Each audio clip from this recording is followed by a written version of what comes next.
오늘 우리에게 주신 하나님의 말씀은 야고보서 4장 4절부터 10절까지 말씀입니다. 찾으셨으면 우리 다 같이 합독하겠습니다. 가늠한 여인들아, 세상과 벗된 것이 하나님과 원수됨을 알지 못하느냐? 그런즉 누구든지 세상과 벗이 되고자 하는 자는 스스로 하나님과 원수되는 것이니라. 너희는 하나님이 우리 속에 거하게 하신 성령이 시기하기까지 사모한다 하신 말씀을 헛된 줄로 생각하느냐? 그러나 더욱 큰 은혜를 주시나니 그러므로 일러스되 하나님이 교만한 자를 물리치시고 겸손한 자에게 은혜를 주신다 하였느니라. 그런즉 너희는 하나님께 복종할지어다. 마귀를 대적하라. 그리하면 너희를 피하리라. 하나님을 가까이 하라. 그리하면 너희를 가까이 하시리라. 죄인들아, 손을 깨끗이 하라. 두 마음을 품은 자들아, 마음을 성결하게 하라. 슬퍼하며 애통하며 울지어다. 너희 웃음을 애통으로, 너희 즐거움을 근심으로 바꿀지어다. 주 앞에서 낮추라. 그리하면 주께서 너희를 높이시리라. 아멘. 하나님의 말씀입니다. 오늘도 하나님의 말씀으로 은혜 받으시고 새 힘을 얻으시고 승리하시기를 주의 이름으로 축원합니다. 오늘 우리에게 주시는 하나님의 말씀, 겸손한 자에게 베푸시는 은혜라고 하는 제목을 가지고 말씀을 전하도록 하겠습니다. 지난주에는 야고보서 4장 1절부터 3절까지 말씀을 드렸고요. 원래 야고보서 4장 1절부터 10절까지 연결되는데 지난주에는 1절부터 3절까지 먼저 말씀을 드렸습니다. 제목은 탐욕의 결과였죠. 그러니까 욕심의 결과는 무엇인가? 탐욕의 결과는 무엇인가? 세 가지를 말씀을 드렸습니다. 탐욕의 결과는요, 다툼과 싸움을 일으킨다는 것입니다. 그리고요, 얻는 것이 없다는 겁니다. 아무것도 얻는 것이 없게 만드는 것이고요. 또 가장 큰 것이 뭐냐면은 기도의 응답을 회방하는 것이 뭐냐면 나의 욕심이다라고 하는 겁니다. 자, 그래서 오늘 본문의 말씀 4절로 이어지는데요. 4절 말씀 보시면은 가늠한 여인들아, 세상과 벗된 것이 하나님과 원수됨을 알지 못하느냐? 그런즉 누구든지 세상과 벗이 되고자 하는 자는 스스로 하나님과 원수되는 것이니라. 그러니까 자기의 욕심을 가지고 사는 사람은 뭐냐면 어떤 사람이냐면 세상과 벗하면서 사는 사람이라는 겁니다. 그러니까 세상과 벗하면서 사는 사람은 결국 하나님과 벗하지 못한다는 겁니다. 하나님과 원수가 되어 간다는 것이죠. 그래서 5절 말씀에 보시면은요, 중요한 말씀이에요. 5절 말씀이 너희는 하나님이 우리 속에 거하게 하신 성령이 시기하기까지 사모한다 하신 말씀을 헛된 줄로 생각하느냐? 여기 성령이 시기하기까지 사모한다. 이거는 뭐냐면 하나님께서 원하시는 것이 있다는 겁니다. 원래 하나님은 시기하시는 성품을 갖고 계시지 않아요. 그런데 하나님이 정말 원하시는 것이 있다는 것입니다. 그것은 뭐냐면 너희들이 욕심을 버리고 나중에 이제 뒤에 또 말씀이 나오지만 하나님께 가까이 하는 거예요. 두 마음을 품지 않는 것입니다. 결국 이 마음은 어떤 마음이냐면 겸손한 마음이에요. 그래서 오늘 말씀의 제목은 뭐냐면 야고보서 시리즈, 겸손한 마음을 가진 자, 겸손한 자에게 주시는, 베풀어 주시는 하나님의 은혜라고 하는 제목을 가지고 말씀을 나누도록 하겠습니다. 여러분 6절 말씀 보시겠어요? 겸손한 자에게 하나님께서 어떤 은혜를 베풀어 주시는가 하는 겁니다. 첫 번째로 우리에게 주신 메시지가 있는데 6절 말씀 보시면은 그러나 더욱 큰 은혜를 주시나니 그러므로 일러스되 하나님이 교만한 자를 물리치시고 겸손한 자에게 은혜를 주신다 하였느니라. 아멘. 겸손한 자에게 어떤 은혜를 주세요? 더 큰 은혜를 주신다는 것입니다. 여러분, 우리는 믿음으로 말미암아 구원받은 하나님의 자녀들입니다. 우리가 예수님을 믿으면요, 구원을 받습니다. 구원의 은혜. 이거는 예수님을 믿는 누구에게든지 하나님께서 공평하게 구원의 은혜를 주십니다. 이건 보편적인 은혜예요. 누구든지 예수님을 나의 구세주와 주님으로 영접하게 되면은 하나님께서 베풀어 주시는 은혜가 있다는 것입니다. 자, 그런데 오늘 말씀해 보시면은요, 뭐라고 말씀하고 있습니까? 겸손한 자에게는 뭐냐면 그 공평하게 주시는 은혜, 보편적인 은혜를 넘어서서 더 큰 은혜를 주신다라고 하는 겁니다. 영어로 보면 He gives us more grace. 더 큰 은혜를 우리에게 주신다. 우리는 예수 믿으면 하나님의 백성이 되는 것이죠. 천국의 백성이 되는 겁니다. 여러분, 어찌 보면은 이것보다 큰 은혜는 없어요. 이것보다 중요한 은혜는 없는 겁니다. 그렇죠? 지옥 갈 사람들이에요. 지옥 가지 않고 하나님을 믿음으로 말미암아 예수님을 나의 구세주와 주님으로 영접하고 믿음으로 말미암아 지옥 갈 존재가 천국 갈 수밖에 없는, 천국에 가는 하나님의 자녀가 되었으니 이것보다 큰 은혜가 어디 있겠어요? 그런데 그럼에도 불구하고 오늘 말씀해 보시면은요, 겸손한 자에게 베풀어 주신 은혜가 있는데 그게 뭐냐면 more grace예요. 더 큰 은혜를 주신다는 것입니다. 그럼 더 큰 은혜를 받는 사람이 있어요.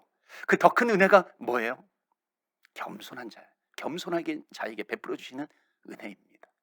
저는 이 말씀을 가지고 기도했어요. 하나님, 이 겸손한 자에게 더 큰 은혜를 주신다 그랬는데, more grace가 주신다 그랬는데, 이 more grace가 무엇인가요? 더 큰 은혜가 무엇인가요? 그러니까 기도할 때 하나님께서 깨닫게 해주시는 마음이 있어요. 이제 개인적으로 제가 기도하면서 하나님께서 주신 마음이에요. 그것은 뭐냐면, 더 큰 은혜는 어떤 은혜냐면 계속해서 은혜가 따라다닌다라고 하는 겁니다. 따라다니는 은혜를 하나님께서 주신다는 것입니다. 끊어지지 않는 은혜라고 하는 거예요. 이른 비와 늦은 비를 늦은 비에 은혜를 주시든지 하나님께서 끊어지지 않는 그런 은혜를 주신다. 그러니까는 겸손한 자는 누구입니까? 은혜가 따라다니는 사람이 겸손한 사람이라는 겁니다. 여러분, 인간이요, 살아갈 때 자기의 노력으로 살아가는 사람이 있고 은혜로 살아가는 사람이 있습니다. 노력 위에 은혜가 따라다니는 사람이 있어요. 여러분, 은혜가 따라다니는 사람은 절대로 이길 수가 없는 것입니다. 그러니까 은혜가 따라다니는 사람은요, 성경적으로 표현하면 뭐냐면 생각하지도 않은 은혜를 하나님께서 주신다는 겁니다. 그러니까 생각하지도 않았어요. 기대하지도 않았어요. 그 기대하지도 않은 은혜를 하나님께서 베풀어 주시면은 전화위복의 역사가 나타나는 것이에요. 그러니까 내가 겸손한 자예요. 주님을 붙들었어요. 하나님의 은혜가 임해요. 그러면은 전화위복의 역사, 반전의 역사가 나타난다는 것입니다. 그렇기 때문에 사랑하는 성도 여러분, 내 인생은 왜 이렇게 구질구질해? 내 인생은 왜 이렇게 어두움이야?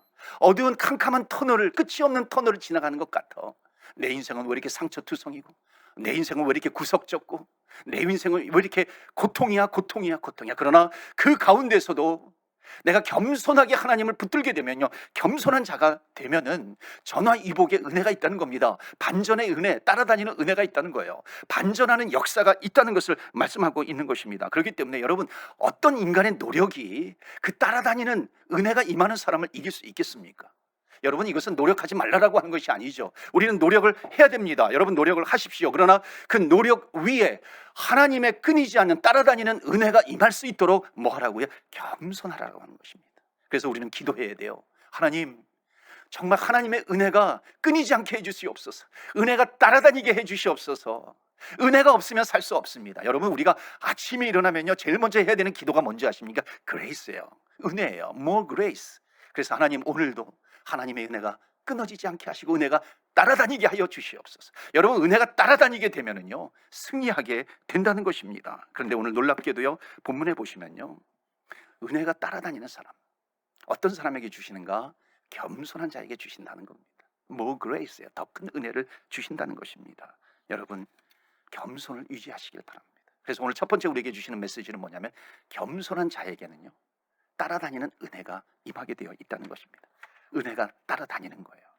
성경에서 은혜가 따라다니면요, 우리가 생각하는 것보다도 더 큰 역사가 있다는 것입니다. 그래서 에베소서 3장 20절 말씀해 보시면 우리 가운데 역사하시는 능력대로 우리가 간구하고 우리가 기도하고 우리가 생각하는 것 그 이상으로 하나님께서 베풀어 주시는 은혜가 있다는 겁니다. 넘치도록 뭐라 그럽니까? 능력을 하실 이에게.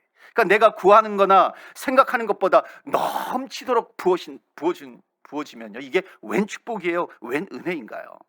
저도 보면 제 인생을 바라보면요, 돌아보면 넘치게 해주시는 은혜가 따라다니는 것입니다.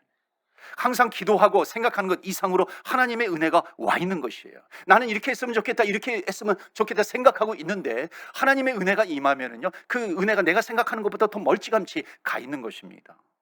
여러분, 제 인생을 돌아보면은 참으로 깨지기 쉬운 그런 질그릇 같은 그런 인생입니다. 질그릇 같은 인생인데 하나님의 은혜가 부어지는 겁니다. 하나님의 은혜가 부어지면요, 그 은혜의 잔이 모자라지 않습니다. 질그릇 같은 잔인데 하나님께서 은혜를 베풀어 주세요. 제가 제 창피했던 부끄러웠던 경험을 하나 좀 나누도록 하겠습니다. 제가 몬트리올 감리교회 부임하자마자, 그때가 지금으로부터 22년 전입니다. 2020년 5월, 이번 달이네요. 5월 4일 날 제가 처음 이제 부임을 했으니까요. 근데 몇 달이 안 돼가지고요, 부모님이 이제 목회하시다가 은퇴하셔서 이제 미국과 캐나다에 있는 자녀들 집을 좀 방문하기를 원하셔서 먼저, 그러니까 제가 이 캐나다에 와가지고 몇 달 되지 않았을 때예요. 그러니까 제가 잘 모르죠. 그러니까 미국에 이제 먼저 방문하셨다가 이제 제 여동생이 그때 미국에서 이제 남편과 함께 이제 목회를 하고 있었는데 거기에서 이제 방문했다가 이제 몬트리올로 오는 거예요. 몬트리올로 오는 거리는 제 동생은 벌먼트 주에 그 벌링턴이라고 있었어요. 벌링턴 시의 그 시골 도시였는데요.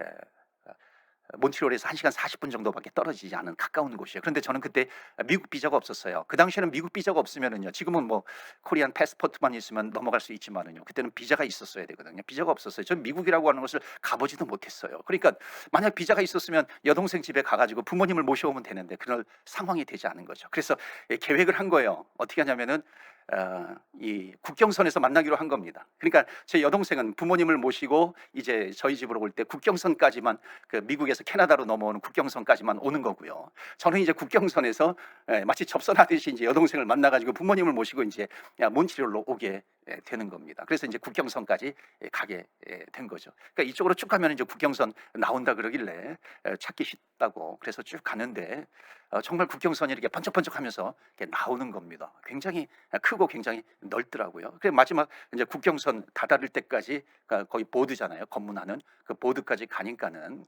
저는 미국 비자가 없어요. 넘어갈 수 없는 겁니다. 그런데 보니까 옆에 파킹랏이 있어요. 파킹하고 보니까 듀티프리 면세점이 있습니다. 근데 가만히 생각해 보니까는 저는 지금 미국 쪽을 향해서 가고 있잖아요. 근데 여동생 부모님은 미국 쪽에서 캐나다 쪽으로 오는 겁니다. 그러니까 저는 붙어 있는 줄 알았는데 가만히 보니까 멀리 떨어져 있는 거예요. 그래서 떨어져 있네. 그래서 저는 아주 여유 있게 차에서 내려가지고요, 뚜벅뚜벅 걸어간 겁니다. 그러니까 미국 검문소 쪽에서 이 캐나다 검문소 보니까는 그 보드 보니까 저쪽이에요. 그리고 그걸 가로질러 가지고, 얼마나 커요, 길어요. 가로질러 가지고 거기를 이렇게 걸어가는 겁니다. 중간에 분리대도 있어요. 분리대를 여유 있게 넘어가서 왜 이렇게 복잡하게 만들어놨나 그러면서 이렇게 넘어가면서 이 캐나다 이 보드 쪽으로 가는데 갑자기 왱왱왱왱 사이렌 소리가 울리면서 이 경찰 폴리스들이요 이렇게 권총을 가지고 오는 겁니다. 그 영화에 보면은 뭐 이게 꼼짝마 그러잖아요. 뭐라고 외치는데 아마 프리즈 그랬던 것 같아요. 꼼짝마 그러는 거죠. 그래서 제가 거기서 체포를 당한 겁니다. 그래가지고 얼마나 오랫동안 이 조사를 하는지요. 아니 나는 이 부모님을 모시러 온 것뿐인데 왜 나를 붙잡아두고 이렇게, 그때 뭐 언어가 되나요? 뭐 정말 당황스럽죠. 왜 이렇게 나를 오랫동안 붙잡아두고 조사를 하는가? 알고 보니까요. 나중에 알고 보니까 저를 그 미리국 용의자로 알고 저를 이제 체포를 한 거예요. 그러면서 당신 총 안 맞은 게 다행이라고 그런 겁니다. 여러분, 제가 총 맞을 상황에서 총도 맞지 않고 살아난 사람입니다. 하나님의 은혜인 거죠. 따라다니는 하나님의 은혜가 온 겁니다. 여러분, 이것뿐이겠습니까? 지난 세월을 돌아다 보면은요, 하나님의 은혜가 아니고서는 설명되지 않는 것이에요. 너무나도 많은 겁니다. 여러분, 제가 뭐 몬트리올에서 목회하려고 생각이나 했겠습니까? 제가 이 주님의 제자교회에서 목회하려고 생각이나 했겠습니까? 그러나 여러분, 혹시 따라다니는 은혜 때문에 내가 과거에 불행한 일들이 있었는데 그러면 나는 겸손하지 않은 건가? 따라다니는 은혜가 없는 건가? 여러분, 그렇게 생각하지 마십시오. 그게 아니라 핵심은 뭐냐면 겸손한 자에게 베풀어 주시는 하나님의 은혜가 있다는 것입니다. 그때마다 하나님께서 주시는 은혜가 있어요. 여러분에게 하나님의 은혜가 따라다니기를 축원합니다. 그러기 위해서는 뭐라고요? 겸손한 자에게 more grace, 더 큰 은혜를 베풀어 주신다는 것을 말씀하고 있습니다.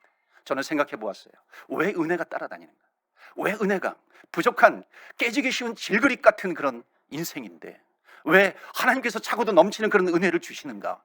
뒤를 돌아보면은 내 인생의 그 역사를 이렇게 훑어보면은 하나님께서 베풀어 주시는 그 은혜를 하나님께서 왜 주셨는가? 생각나게 하시는 것이 있었어요. 그것은 뭐냐면요, 제가 처음 목회 나갈 때, 처음 이제 대학원 졸업하기 앞두고 그때 아내가 임신했어요. 제가 몇 번 말씀을 드렸죠.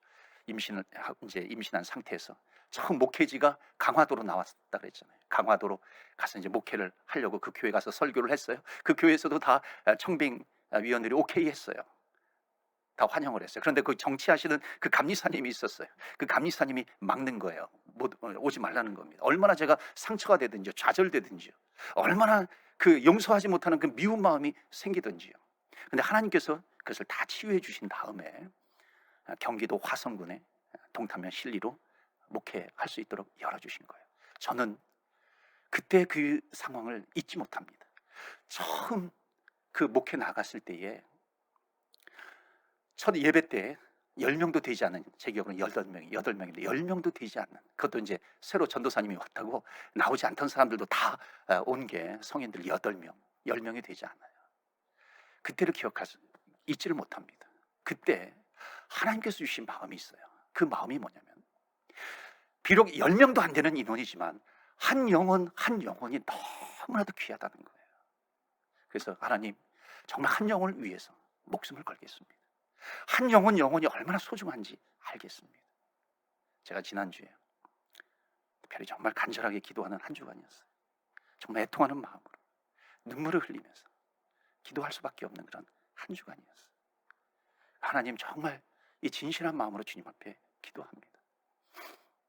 이 첫 마음 하나님 앞에 약속했고 한 영혼이 소중하다라고 하는 이 첫 마음을 잃어버리지 않게 해주옵소서. 저는 알아요. 만약 첫 마음을 잃어버리면요, 그때부터는 내 목회 인생은 내리막길이 된다는 것을 저는 너무나도 알아요. 정말 기도할 때에 사역을 내려놓을지언정 정말 첫 마음을 잃어버리면 안 되겠다 하는 그 마음을 하나님께서 계속해서 부어주시더라고요.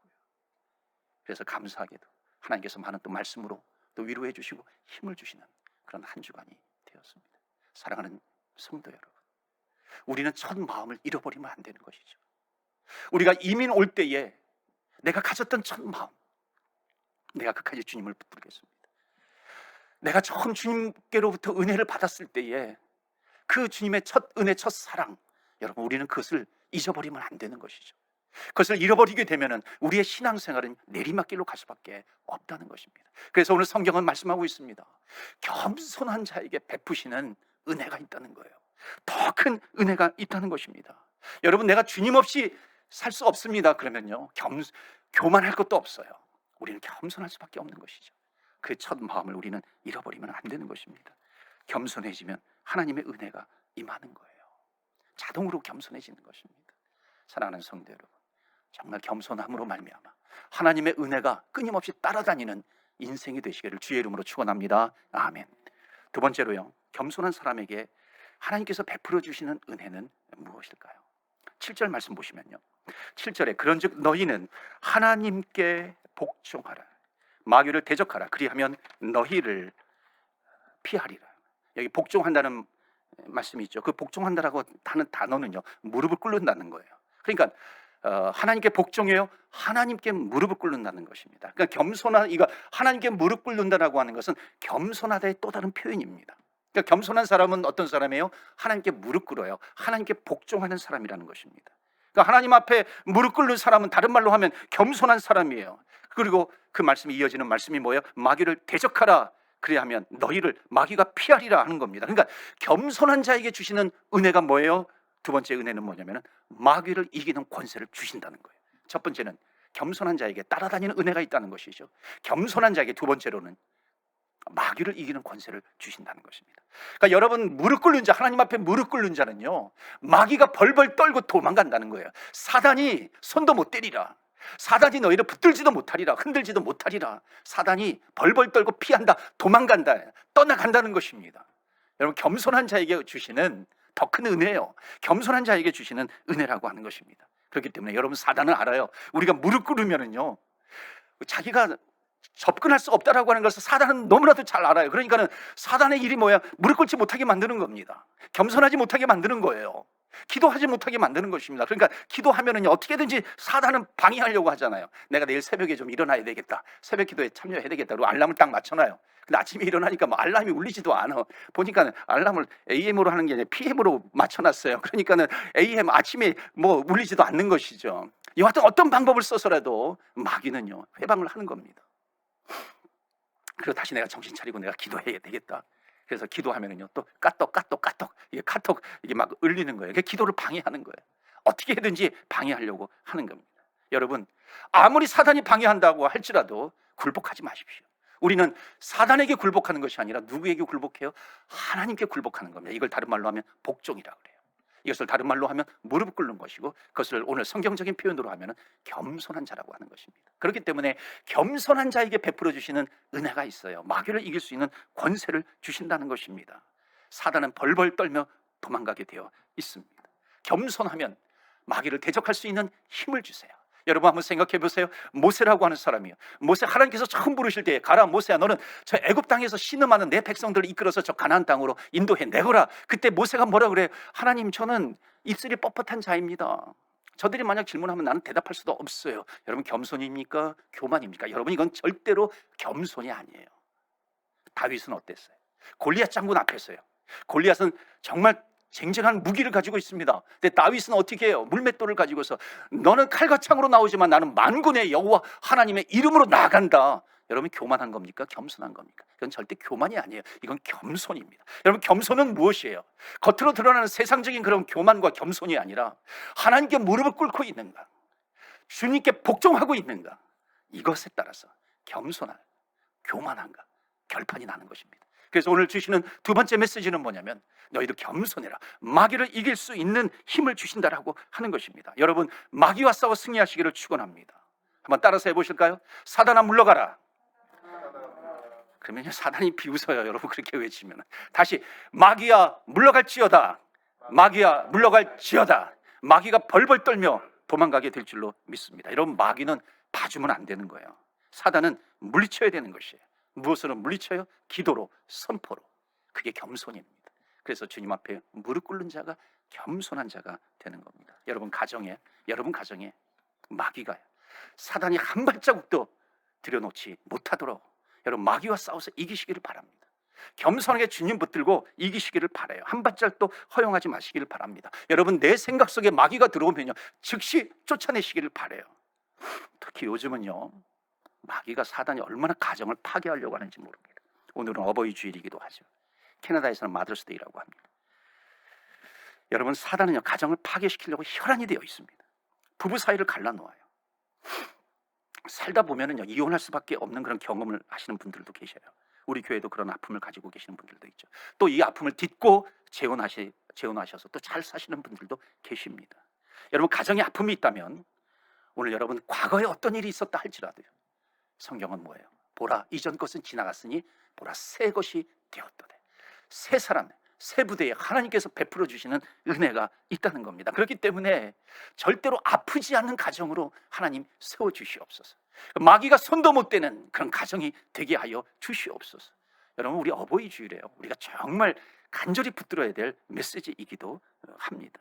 여러분, 또한 이혼하지 않아도 되는데 마치 이렇게 고통의 위기의 끝자락에 가 있는 가정들이 있잖아요. 오늘 말씀을 듣고 회복되는 은혜가 있기를 바랍니다. 여러분, 또한 마귀는요 손을 댄다, 가정에 손댄다라고 하는 것은 뭐냐면 부모와 자녀 사이를 자꾸만 갈라놓습니다. 형제와 형제 사이를 자꾸만 갈라놓는 거예요. 그러니까 우리는 믿음의 가정들이에요. 믿음의 식구들이기 때문에 말씀을 붙들고 일어날 때에 하나님께서 회복시켜 주시는 은혜가 있다는 것입니다. 그것 때문에 우리는 기뻐하죠. 그것 때문에 우리는 만족하며 살아갈 수 있어요. 이런 은혜가 오늘 있기를 축원합니다. 여러분, 놀라운 통계 중에 하나가 예수 믿는 가정이나 예수 믿지 않는 가정이나 이혼율이 똑같다는 겁니다. 여러분, 놀랍지 않으세요? 예수 믿는 가정이나 예수 믿지 않는 가정이나 이혼율이 똑같대요. 여러분, 이것은 무엇을 얘기하는 거예요? 신앙 따로, 삶 따로라고 하는 거예요. 다 따로따로 되어 있는 것이 있어요. 되어 버렸어요. 여러분, 우리 기독교에서 우리가 정말 오해하지 말아야 될 말씀이 몇 가지가 있어요. 그게 가정하고 연결이 되어 있습니다. 그래서 제가 오늘 한 구절을 좀 소개를 합니다. 이 구절 때문에 기독교는 가정을 별로 소중하게 생각하지 않아. 이렇게 얼마나 많은 오해를 주는지 모릅니다. 교회는 교회가 최고야, 교회가 제일이야. 그래서 예수 믿는 게 제일이야, 선교가 제일이야, 그리고 이런 생각을 하기 때문에 가정에 대해서 조금 무책임해도 소홀해도 괜찮겠지 하는 마음이요 이 성경을 잘못 해석하기 때문에 그렇습니다. 한번 보실까요? 누가복음 14장 26절입니다. 누가복음 14장 26절 말씀 보시면 이런 말씀이 있어요. 무릇 내게 오는 자가, 이제 주님을 믿고 주님께 나아가는 자예요. 주님을 믿는 믿음의 생활을 하는 자입니다. 하나님께서 준 꿈과 비전을 갖는 자예요. 자기 부모와 처자와 형제와 자매와 더욱이 자기 목숨까지 미워하지 아니하면 능히 내 제자가 되지 못하고요. 바로 이 말씀이에요. 그러니까 예수님을 따르려면 내 부모와 처자와 형제들도 다 미워해야 된다는 것입니다. 그러니까 주님을 따르면은 내가 비록 가정을 소홀히 하는 것, 이것에 대해서 양심의 이 가책을 느끼지 못해요. 오히려 더 영예롭게 생각해요. 또 주님을 진짜 사랑하는 거라고 오해합니다. 여러분, 이건 왜 그러냐면 이 미워하다라고 하는 단어를 잘못 해석해서 그렇습니다. 여러분, 이 미워하다라고 하는 말의 원래 뜻은 뭐냐면 영어로 말하면은 love less예요. 덜 사랑한다라고 하는 것입니다. 그러니까 내가 예수님을 믿기로 작정을 했어요. 예수님을 나의 구세주와 주님으로 영접했어요. 그러면은 하나님, 예수님을 제일 사랑하는 거예요. 그리고 그 다음에 우리 부모님, 또 자녀, 우리 배우자, 또 우리 형제, 자매를 그 다음으로 사랑하게 된다는 것입니다. 이게 덜 사랑한다는 거, 이게 미워하다라고 하는 그런 뜻이 아니에요. 이거는 사랑의 질서를 얘기하는 겁니다. 그래서 어거스틴도 사랑의 질서라고 하는 이 고백록에 보면 정말 그 주옥 같은 사랑의 질서에 대해서 잘 이렇게 정리를 해 놓았죠. 그런데 이것을 잘못 해석해 놓으니까 말씀대로 산다고 하면서 가정에 무책임해도 되는 것처럼 합리화시켜 버리는 겁니다. 그러니까 목사 선교사는요, 그냥 가정을 등한시해도 괜찮다라고 할 정도로요, 아주 착각하게 이제 만드는 구절이기도 합니다. 그런데 그게 아니라고 하는 거예요. 자, 그러면요, 두 번째로 이거예요. 왜? 그럼 예수님이 날 따라오려거든. 이거예요. 부모와 또 처자와 형제를 덜 사랑해야 되느냐, 이렇게 말씀하는 건지 아십니까? 여러분, 무엇이든지 간에 내가 예수님을 믿었어요. 예수님을 믿고 난 다음에는, 그 다음에는 하나님 예수님 사랑하는 것이 첫 번째가 되어야 되는 겁니다. 그 다음에 부모님, 자녀, 형제를 사랑할 수 있어야 한다는 것입니다. 이게 만약 바뀌어버리면, 순서가 바뀌어버리면 뭐예요? 그것은 우상숭배가 되는 것입니다.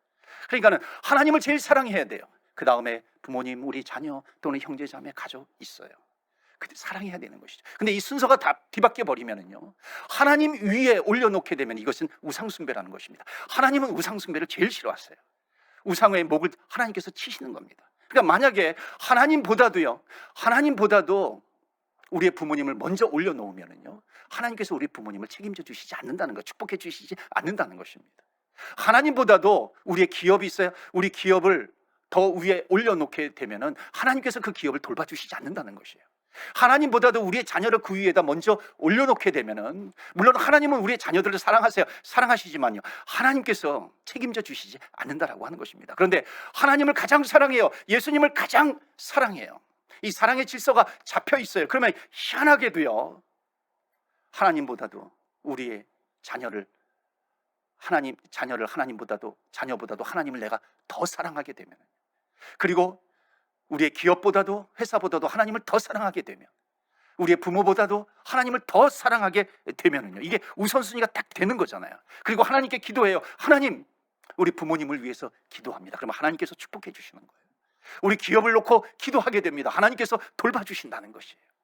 하나님께 우리의 자녀를 놓고 기도하는 거예요. 그럼 하나님께서 그 자녀를 붙들어 주시는 것입니다. 책임져 주신다라고 하는 것입니다. 이것이 바로 이 누가복음 19장에 나와 있는 이 구절이에요. 그러니까 가정을, 자녀를, 부모를 미워하라가 아니에요. 이것은 정말 하나님의 복을 누리게 하는 것이지요. 버리라고 하는 구절이 아니라 가정의 형통함을 위해서, 가정의 형통함의 비결이 이 말씀 안에 담겨져 있는 것입니다. 그래서 사랑하는 성도 여러분, 정말로 부모님이 잘 되기를 원하고요, 자녀들이 앞길이 열리고 하시는 사업 가운데 주님의 은혜 따라다니는 은혜가 늦은 비와 이른 비로 계속해서 하나님의 은혜가 내리기를 원하신다면, 여러분, 하나님을 잊지 마셔야 돼요. 주님을 잊지 마시고요, 가장 하나님을 사랑하시기를 바랍니다. 제일 먼저 사랑하시는 거예요. 그래서 여호와를 경외한, 지식의 근본이에요. 여호와를 경외하는 것이 지식의 근본이거든요. 근본이 뭐예요? 우선순위예요. 가장 앞서 있는 것입니다. 가장 먼저 해야 된다라고 하는 것입니다. 그렇기 때문에 성경은요, 가정을 미워하라 그런 것이 아니에요. 하나님을 가장 사랑하고 그 다음에 또 우리 가정을 사랑할 수 있도록 하면 하나님께서 덤으로 주시는 more grace가 계속해서 부어진다는 그런 말씀입니다. 또 하나님은 형제와 형제들이 싸우는 것을 원치 않으세요. 그래서 여러분, 만약에 불편하다면 기도하시면 됩니다. 기도하셔서 하나님, 우리 가정을 회복시켜 주시옵소서. 겸손하게 무릎 꿇고 주님의 말씀을 붙들고 기도하는 것입니다. 가정을 하나님, 사단이 만지지 못하도록 하시옵소서.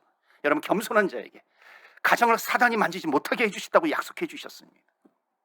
하나님께로부터 나신 자가 그를 지키심에 악한 자가 만지지도 못할 것이다. 그렇기 때문에 사랑하는 성도 여러분, 악한 자가 만지지도 못한다는 것이 무슨 뜻인가요? 아픔이 있는 가정은요, 아픔이 변하여 축복이 되는 그런 가정이 되기를 축원합니다.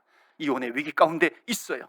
전 겸손함으로 말미암아 부부의 사랑이 더욱 회복되기를 원합니다. 여러분, 이혼하고 혼자 사시는 분들이 있어요. 그 이혼의 아픔들이 여러분들을 지배하지 못하는 그런 축복이 있기를 바랍니다. 그래서 주님께 붙들려 사시는 거예요.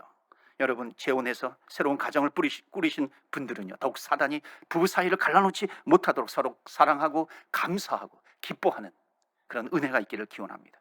자녀의 문제 때문에 고통당하고 있어요. 그 가정이 회복되기를 축복합니다. 여러분, 하나님께서 지키시는 자, 누구도 건들지 못해요. 마귀가 사단이 건들지 못하는 것입니다. 그래서 무릎 꿇는 사람이 어떤 사람이라고요? 겸손한 사람입니다.